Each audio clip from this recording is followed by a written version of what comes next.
Hey guys, how you doing? It's KJ here coming at you today once again in Watcher of Realms, and today we have had some news of this weekend's upcoming summon events, and they are some of the best events we could have got in game. So we not only have a 2x and 10x for two brand new champions to the game, we have Constance, who's a defender and healer and buffer. So not only is she going to be helping to keep your team alive, but she also has when fully maxed out, a 45% inspiration to everyone in her range. Now, in case you didn't know, inspiration increases attack proportionally to the caster's attack. While this effect is active, other buffs affecting the inspiration will not take effect. Additionally, the caster is immune to such buffs. So this means it's the same effect that Dolores has, and is a reason everyone wanted Dolores. And if you already have Dolores, you can run both of them on the same team and just stagger their inspirations. So you can have Constance drop her inspiration, and then when her inspiration runs out, you can then have Dolores pop her inspiration and just stagger the two back to back throughout the fight, allowing you to stack more damage up as the game goes on. And of course, she has the heal. She has attack-based healing to one ally in range, restoring HP equal to 60% of the hero's healing multiplier for the ally. So this, once again, is a great heal on her basic attack. She also has on her passive, increases healing on other ground units by 20%.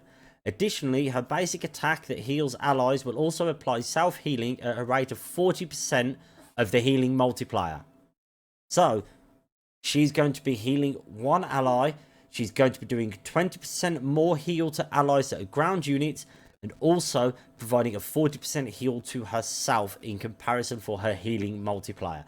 So she is going to be a fantastic healer that is really going to be able to help your account. Right, and of course, the other champion we have on this banner is Alora, a brand new marksman as part of the Watcher and Piercer factions. So, quick look at her kit. She has invisibility, anti-air, and split attack. When the ultimate is not active, remains in the invisibility state.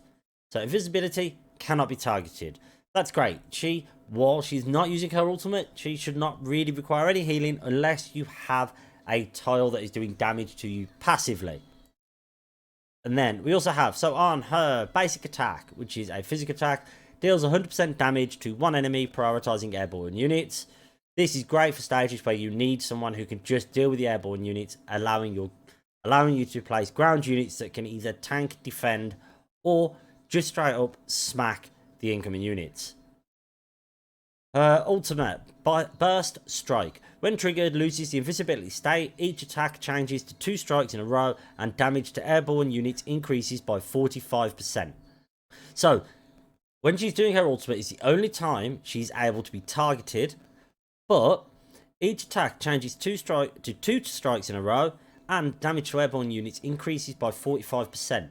So when she's maxed out, you get 60% increased damage to air units, and it becomes 2 strikes. So that's doubling her damage. As soon as you burst her ultimate, you are doubling her damage, and you can also knock 100 skill cost off if you fully max this skill out.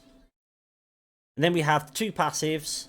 Extreme Concentration increases crit rate by 10%. If there are no allies in the adjacent tiles, it increases crit damage by 20%. So her kit is designed for her to be ran on her own in a little corner of the map where actually she's going to be on her own. There's going to be no one around her providing support, and she's just dealing with air units as they come in, and she's unable to be targeted unless she's doing her ultimate. These are very nice stats. I mean, that allows you to build her with 90% crit rate when you get to end the game, and a nice bonus 20% crit damage is always appreciated at anyone in this game who's going to be doing damage. Then we have the second passive. During the ultimate, for each crit landed, deals 60% damage to 2 targets within 1.5 tiles of the initial target. So this, once again, is going to stack damage on top of her damage on top of her damage when she's doing her ultimate. So now, not only is her ultimate going to be doing more damage and hitting the same enemy twice, but every time she crits, she's going to deal 60% damage to 2 targets within a 1.5 tile area of the initial target. So that becomes a 2 hitter on one and a single hit on 2 targets within a 1.5 tile radius of 60% damage. So she's going to stack up damage very quickly when she has her ultimate off, assuming there are multiple targets within that 1.5 tile, within that initial 1.5 tile radius, which is great. Nice. So we've got a damage dealer, a support, a tank, and a healer all coming in on this banner on a 2x and a 10x. And then, as if that banner wasn't what we needed, we also have, if you come even further down here, a 1+1 legendary summoning event. So this means you summon 1 legendary in this event on this banner, you will get a second legendary for free. So what this means is you summon 1 legendary during this banner, you will get a second one absolutely free as part of the same 10 pop, which is great. So that means you can get 2 legend. If you're close to pity on this, like you're at 200 pulls without a legendary, within 20 summons, you could get 2 legendaries pop quite easily. Now me, I am miles off. I'm probably another 100 to 120 pulls off my pity. So this will be a bit of a push for me, but it is well worth it. If you have the ability to summon, even if you can just summon on this legendary 1+1 banner, do it. Whenever a 1+1 appears, pull for it just to get your legendary, then forget the banner. You can only do this once. I've seen people actually do videos where they have summoned on this banner till they've got their legendary, they got their free second legendary, then they have gone back in and continued summoning on the banner. Once you get your first legendary and you get the free reward of the second legendary, stop summoning, and if you're going to keep summoning, then jump over to the Thanksgiving Invocation of Spirits banner and pull some summons, because even the epics of Hollow, very good epic. Theowyn, great epic. I really like Theowyn. I've built him. I really like him. I use him quite a lot. Then we have Dalin, who I'm not all that familiar with. Let's have a quick look. So we've got 100% damage to 1 enemy. Fighter. Cost regen. So very good. Could be used for some quite cheese strats.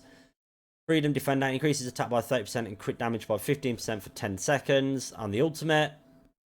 So that's nothing special, nothing to write home about, but not a terrible skill. It's auto as well, so you don't have to worry about the timings of it. And then Rebel restores 13 cost for all allies every 30 seconds. So this, when put down, you get 5 seconds off that and cost regen +2. So it's 15 cost every 25 seconds when booked out. So great champion, even if you just get her for the cost regen. So actually, the featured units for this banner, there isn't a bad featured unit. This is a great banner to top off the fact we have the incredible 1+1 banner going on this weekend. So I would recommend pulling on the 1+1, and if you can, then carrying over to the Invocation of Spirits. If you can't, just pull on the 1+1, get your free legendary, get out, get done with it, and save them for the next time. So thanks for watching. I will catch you next time.